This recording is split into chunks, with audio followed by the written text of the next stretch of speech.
something of a legend. Okay, is that it? Sit the f down, you idiot. Holy shit! From his unique personality and antics on stream, to his incredible skill murdering people in game, You're dead! Clean! Clean! Fish off the sea! Give me your money, man! when he takes his cash stack to the sand casino, Odablock frequently combines the holy shit factor of gambling billions of gold like it's nothing with his truly out there personality and shenanigans. Oh my god, that's the biggest one I've ever had! Oh my god, man! 84 bill win! Mo, man! Oh my god, man! Now, just because Odablock is a legend in the duel arena doesn't mean he doesn't lose, because he does. Like a lot. Like being 258 billion gold in debt a lot. Yeah, you heard that right. At one point in time, Odablock was 258 billion gold in debt. 4 or 5 years ago is when I found out about the duel arena, and then I started like anything I had, like I would just chuck it to the sky, like let's just say this is why I'm not a gambler in real life, because if I was, I'd be chucking my kidney, my right leg, I'm kind of crazy, bro. I don't know when to stop. So it's I'm not a gambler in real life. I would never gamble, but in terms of RuneScape, once I found out about it, I don't stop till I'm up. Now, I know you might hear 258 billion gold and think, who cares? This is a fake currency in a popular game. But here's the thing. RuneScape has an intricate economy, and gold, by saying f it and breaking the rules, can actually be converted into cold, hard cash. And to be crystal clear, buying and selling gold using these shady third-party websites is a big no-no, and you're likely to have your account banned if developer Jagex catches you doing it. In RuneScape, that is not allowed. That's called available trade. It's a rule that you can't do. But let's be honest. All these guys in the underground scene, everywhere they X stake, odd stake, and all these stakers, they usually all break that rule and make a lot of money IRL or buy into the game, try to make money, then cash out. What's up, guys and gals, and welcome back to the Nerd Castle. Today, in the world of indie games, we've been given special access to the demo of a game that's not coming out for a little bit, but they sent it out to me and they were like, we want you to be the first guy to look at it. And I was like, okay, let's look at it. Let's settle on into the hot seat, because today we're going to be checking out Goblinsona. This is a 2D side-scrolling turn-based RPG about the quest of a bunch of little goblins to save themselves. And that's about as far as I know. So we're going to dive straight on in. As you can tell from this title screen, good lord, it's all hand-drawn. And it looks pretty impressive. Isn't it a pretty-looking game? It's giving me some serious Ori vibes right now, just from this menu. This is all that I've seen. But if the entire game looks like this, I've got a feeling it's very much going to be barking up that same artistic tree. So anyways, we're going to dive on into the demo here today. We're going to take a look at it, see if it's something you wanted to add to your wish list or otherwise pass on. If after watching this video, you wanted to get it for yourself, or at least put it on your watch list, you can look down below in the description. I'll have a link for you down there, right next to my Twitch stream and right next to my Discord link and my Twitter link and all that kind of stuff. Just in case you want to hear my vapid thoughts that I throw out onto the internet, let's start a new story and spend some time with the game, shall we? After a long journey abroad, your company of goblins have finally returned to their homeland. Guide them safely to the lair. All right, so there's our little goblins right there. They enter a deeper part of the woods. Okay, we've got like Saruman narrating. Lingers heavy. Okay, well, if the scent of danger is here, everybody get your, I don't know, what do we have? We're like little goblins, dude. Get your little shiv shanks out, just in case.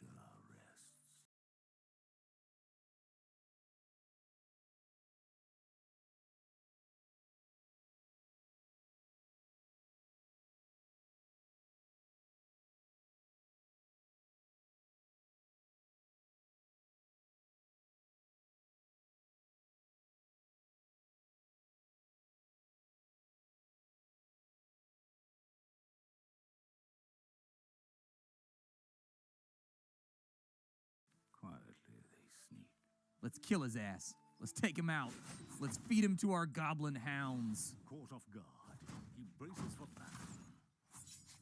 Yep, I knew it. We have little, we have little deduce the mechanics, the colors, even the rarities, entirely from the card names.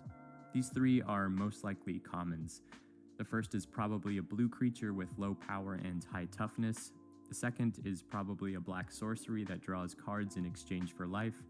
And the third is probably a white enchantment that benefits one of Ikoria's main tribes. Moving up the ladder, a card like Yadara Wandering Monster is likely a legendary creature with a higher rarity and stronger stats. That comma is pulling a lot of the weight here, as does the definite article on cards like Karuga the Macro Sage and Umori the Collector. Similarly, the Ozolith evokes a significant and unique artifact in a way that Ozolith does not. By itself, Ozolith could be the plane's currency, or an adjective denoting a location, or a type of giant green monster. This is why players bemoans the World Tree of Kaldheim as a generic land rather than a legendary one. It is proof of how sensitive we are to these conventions and how names must deliver on these expectations. As such, if you sensed an imposter among us in this list, you'd be correct. Enhance the Human isn't a card. I made it up. And it could never be a useful card name. It's too vanilla, it lacks meaningful fantasy flavor, it sounds uninspired. The game has a higher quality bar to clear. So naming Magic cards matters for aligning with player expectations, for brand ambassadorship, and for communicating the game's high fantasy aesthetic. But naming Magic cards is also part of gameplay itself. A few years ago I made a video on Pithing Needle, the most infamous generator of bad beat stories that revolve around naming cards in-game.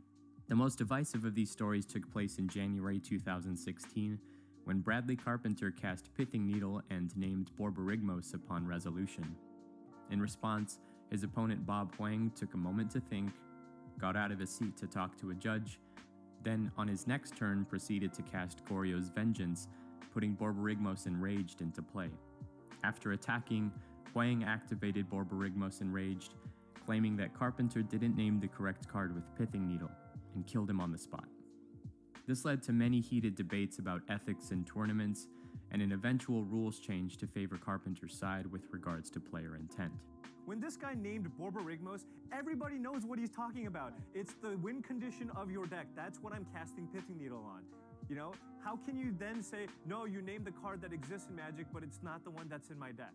Clearly, this guy was trying to name the card that kills you, in which case this was Borborygmos Enraged. I thought a lot about this story when Asmorano Martika Diced Kuldakar was previewed in June 2021. I thought about players casting Pithing Needle to nullify her activated abilities, and how they'd have to communicate that during a game. Like almost everyone at the time, I didn't know how to pronounce this card name. At first glance, it looked like gibberish, like another inside joke from R&D. But there was one person who knew, who had known for almost 2 years, who had told the Magic World back in September 2019 that such a card could never be printed, and encouraged everyone to give up hope of ever seeing her in a legitimate Magic set. The issue, of course, with making a Magic card of Asmorano Martika Diced Kuldakar is that Asmorano Martika Diced Kuldakar doesn't actually fit on the top of a Magic card where we would put the name of the card.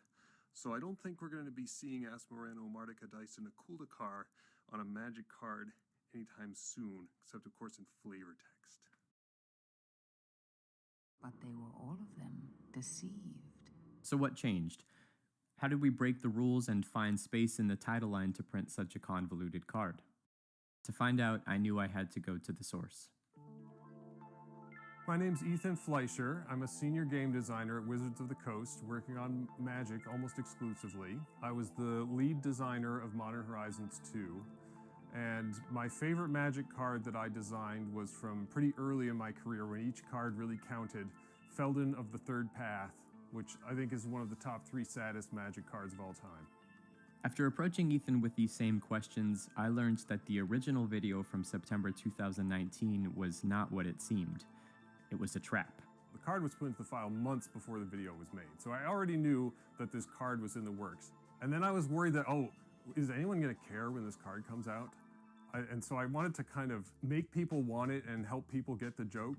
And so it was like, you can't have this. The name is too long, it can't be done. You're not going to see it anytime soon. And so, of course, when you tell people that they can't have a thing, they want a thing.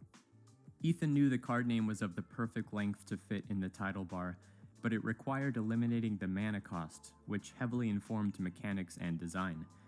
After reaching out to the proxy guy, the resident expert on all things formatting, I learned that the physical canvas size of a normal Magic card is 63mm wide by 88mm tall. Abiding to current conventions, that means there is space in the title line for roughly 31 characters written in Balearan font, size 9.5. Due to the initiative of Time Spiral Remastered, however, Asmorano Martica Diced and Ikuldakar also needed to work with the pre-modern card frame formatting that uses the font Gaudi Medieval. As long as the card had no casting cost, it would fit there, too. But then again, cards with longer names have been printed in years past without this limitation. Okina Temple to the Grandfathers, for example, has 33 characters total, 2 more than Asmor, as does Liliana, die ketzerische Heilerin, which not only has a casting cost but requires 2 black mana symbols and 1 generic, crowding the title line further. But even Liliana Heretical Healer does not hold a flame to Marcheur de Chaîne de la Halle-Viscère, the French version of Gorehouse Chainwalker, which has 44 characters in their name and 2 pips in the mana cost. Well, another hidden rule that R&D respects for cards printed in English is the typeface faux pas of distorting text. Well, the fact that at our normal font size, the card name exactly filled the title bar on the top of a Magic card was something I was very conscious of as I was working on it. Obviously, we can and have shrunk the font size, but I hate it when we do that. I hate doing that. Okina Temple to the Grandfathers is an example of squeezing text to fit into the title line. A more subtle solution without changing the font size would be to slightly shrink the spaces between letters and words, a technique called kerning. Here's Okina with the kerning treatment. In this case, the integrity of the font remains intact, and the card blends in better with others from the same set and era. All of these examples, though, are names made up of multiple words with spaces between them, and translation, of course, adds wrinkles that are not present on English versions. But that's not the case for our beloved card in question. Asmorano Martica Diced in Ikuldakar is one long, uninterrupted word that had to fit at normal font size without exceptions. And that's because it's the proper name of a character whose origins are as old as the game itself. Back in 1993, in Magic's very first set, Alpha, the name appeared in the flavor text of this innocuous 2/2 flyer, Granite Gargoyle. The character we know now, however, is much different than what Ethan Fleischer suspected she was back then. I suspect, and I haven't talked to Richard Garfield about this, but I suspect that the original intent was that Asmorano Martica Diced in Ikuldakar was the name of a demon. Just based on how other cards in Alpha are named, Sarah Angel means serrated angel, Shivan Dragon is a reference to Shiva, perhaps Asmorano Martica Diced in Ikuldakar is a reference to Asmodeus, which is a demon from Jewish legend. Over the years, however, the novelty grew into a fully formed character who was not a demon, but rather a servant of one. Found in the Distant Plains anthology is the novella titled Chef's Surprise, written by Sonia Orr and Lyris. Here we learn of Asmor's troubled relationship with a demon named Vincent, who Lyris chose as a reference to Vincent Price, the American actor best known for his roles in horror films. In the story, Asmor is in charge of cooking new dishes every day for the demon, and her recipes are eventually published in the Underworld cookbook. One of these recipes is the proper way to prepare granite gargoyles, thus solidifying the reference from the original card where she first appeared into the canon of Magic lore. In 2004, Asmorano Martica Diced in Ikuldakar showed up again in the flavor text of a card called Sauté. Here, we find another excerpt from the Underworld cookbook, this time instructing readers on the best way to prepare beebles. This card is from Unhinged, Magic's second parody set following Unglued, and is a perfect tonal match to the chef's outlandish name. It feels more at home in a silver border. The set also provided us with the longest Magic card name in history, but as you can see here, it lacks all respect for the title line. The final iteration of Asmor was printed in Modern Horizons 2. Alongside the supplemental Underworld cookbook, we can piece together the whole story from the Distant Plains anthology and understand the difficulty of printing this card in black borders. The third ability here is especially insightful into the subtleties of card design. Aaron Forsyth commented in his article titled Challenge Accepted that the target deals damage to itself for practical reasons. We couldn't fit her name in the text box again. 6 damage is also significant because Vincent, the Lord of the Pit, has 7 toughness and should survive whatever ghastly food his chef prepares for him. On this card is also the color indicator, a piece of design tech that debuted way back in Innistrad, which denotes a card's color identity. Without this tiny piece of information, it may have actually been impossible to print this card, just as Ethan promised in his video back in 2019. But beyond mechanics and silly references to old lore, I see this card as representative of a very human tendency to play with the plasticity of language. Just like James Joyce in Finnegan's Wake and Aristophanes in The Assemblywomen, this name is a whimsical example of sesquipedalianism, or rather the practice of using long, obscure words in speech or writing. Elaborate examples like Jamie Charnel's full name, or that one town in Wales. Wait, how do you say it again? Wait, who do I know that speaks Welsh? Hey Sam, don't worry, I got you. Llanfair pwll gingich gogera chwindrobull llandasilio gogogoch. Ah, right. Thank you, Maria. They all make their statement and push the limits of the spoken word. This card does the same.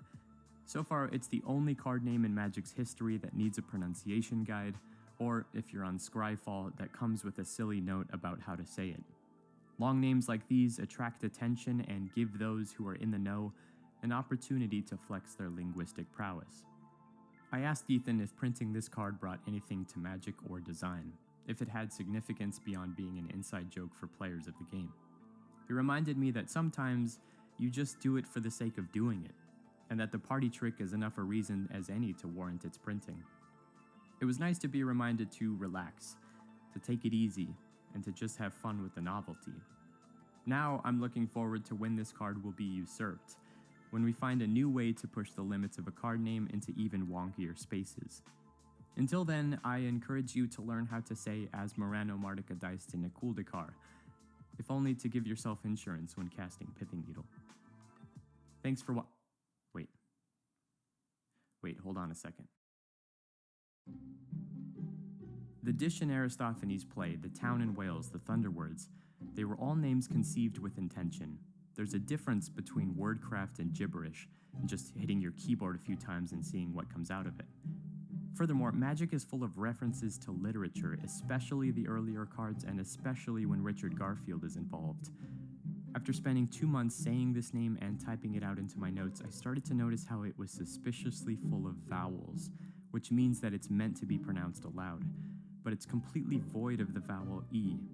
I noticed how most of the plosive consonants are D, but it had exactly one T, which is strange because they're virtually interchangeable in this case. How there are no Fs or Bs or Gs or Hs, but there are 3 Cs and, for that matter, no Ks. Essentially, I noticed how it's a very long name made of relatively few letters.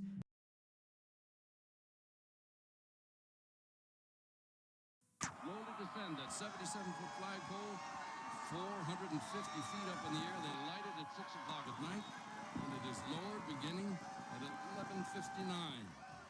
There are 2 300-watt bulbs, one at the top and one at the bottom. Years and years ago, they blew off dynamite here, and then when electricity came into vogue, they switched over to electricity, and as you can see, the crossroads of the world is armed there and ready to go with a mighty big celebration. In the spring of 1995, in the small town of Bedford, New York, just an hour north of Times Square, 2 mothers were organizing against the local school district. The way Marianne DeBari and Seal Denazi see it, wrote the New York Times that year. The devil arrived in Bedford, liked what he saw, and settled in. Good evening, I'm Hugh Downs. And I'm Barbara Walters, and this is 2020. 4 years prior, ABC's flagship investigative journalism program 2020 took an unusual step into the darkness and the previously unseen. Tonight, in a 2-part report, we will show you an actual exorcism. And nothing like this has ever been seen on American television. I now exorcise you, most unclean spirit. You gave power to your apostles to pass through dangers unharmed. The program was sensational. I can attack the evil spirit in confidence and security. Exalt your strength. It scared the world. Fight at the name of our Lord, the power of no fear, blessed art thou amongst women, and blessed is the fruit of thy womb. D&D. It's become popular with children anywhere from grammar school on up. Not so with a lot of adults who think it's been connected to a number of suicides and murders.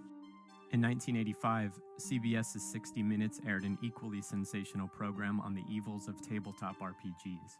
You're role-playing, you're rehearsing, you're developing the character hour after hour, day after day. We're really talking about intense involvement in a very serious form of violence.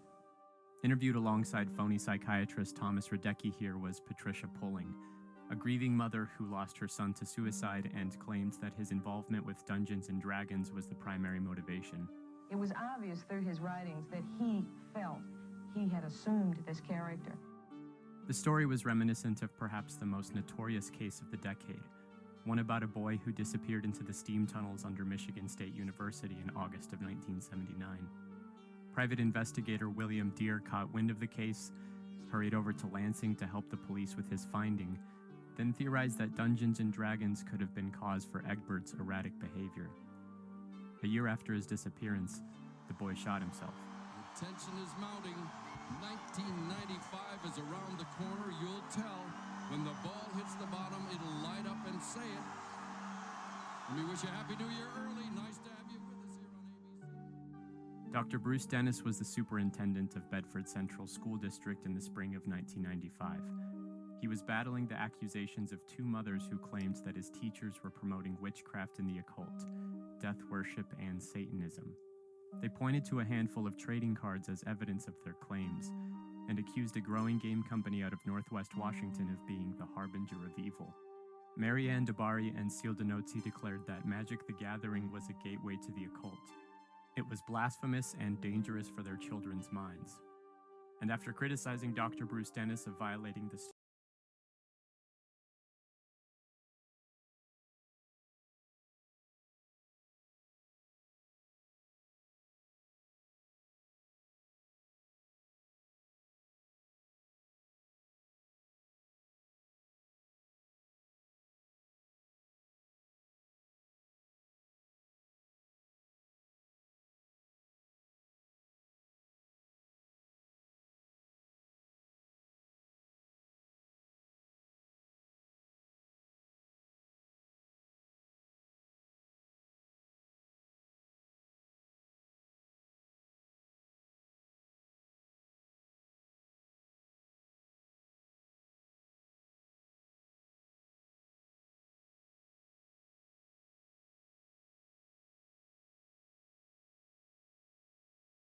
students' First Amendment rights to worship freely and without intimidation, they took the school district to court. The devil had arrived in Bedford, liked what he saw, and settled in. 3, 2, 1, happy 1995!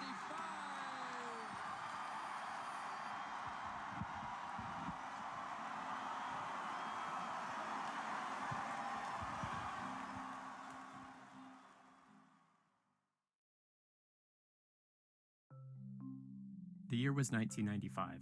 Magic was booming in popularity all over the country. Wizards of the Coast would soon print its billionth card, and Black Lotus hit $100 on the secondary market for the first time. Inquest issue number 1 was sold to game stores and comic book shops, and the first officially sanctioned release event would take place in mid-October in New York City. They called it The Gathering. The event booklet handed out to players was tattered and brown, and depicted the image of a sorcerer on its cover. Out of context, it could have been mistaken for a very different type of event, a witchcraft convention or a guide to casting spells. Magic's IP looked a lot like this event book in 1995. With just a couple of base sets and a few expansions in production, Wizards of the Coast was still in its infancy in establishing the game's visual identity. The first 1,000 cards or so, the same ones circulating in the Bedford School District, offered a general theme of high fantasy that held the pieces together. There was cohesion at the macro level. But woven in alongside imaginary beasts and faraway lands were depictions of religious oppression, ancient mysticism, and a heavy presence of witchcraft. Even the name, Magic the Gathering, it had an undertone to it. The back of the cards were also driving this feeling, The 5 colors arranged in a pentagonal shape had a presence all their own, and it scared people. They warned us about it when we were in school, something about the role-playing nature of it, and the dice were evil, and people would have these parties and be up all night, and they had us scared to death of D&D. And looking back at it, I just feel so They were dumb. using the 5 elements of witchcraft. Remember the Pythagorean solids?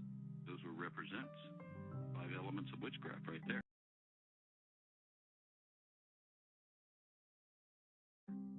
I've never played the game. I'm not familiar with the game, but I hear echoes of what we heard back in the 80s about D&D with a game called Magic. Are you familiar with it?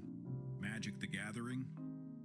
These 5 colors, which defines the core essence of the game, had origins not in the occult, but in the pages of a book.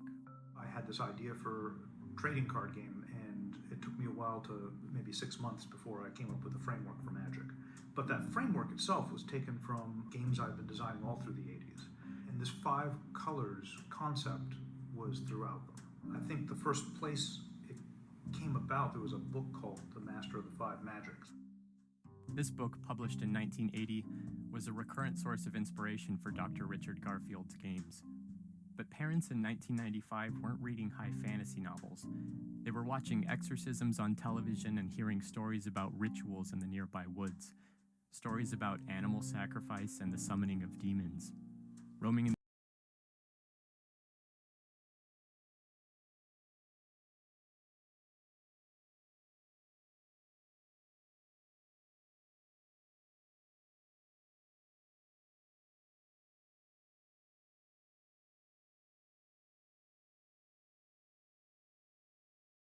shadows were covens of witches, emerging to worship the changing season of late October. Now, suddenly, these same witches were being romanticized in the illustrations of their children's playing cards. There's 2 different communities that use this park.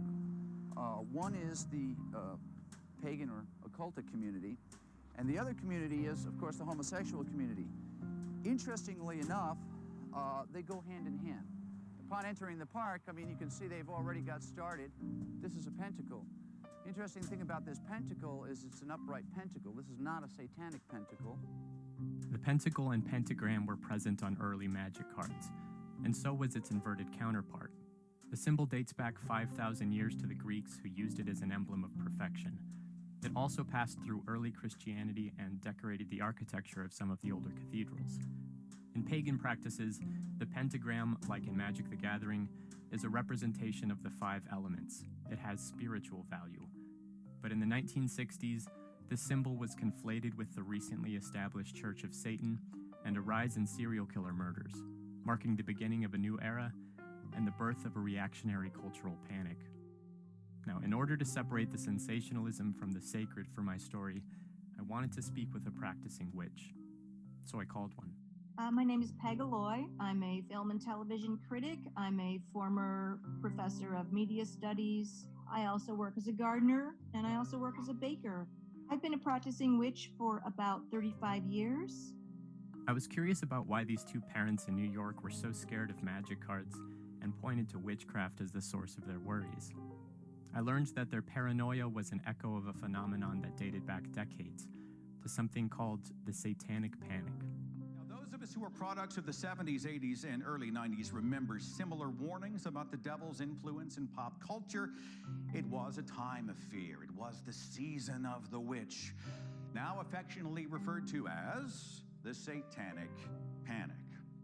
The Satanic Panic, which for want of a better description is, I don't like the H word, but I'm going to use it. It was a sort of mass hysteria that occurred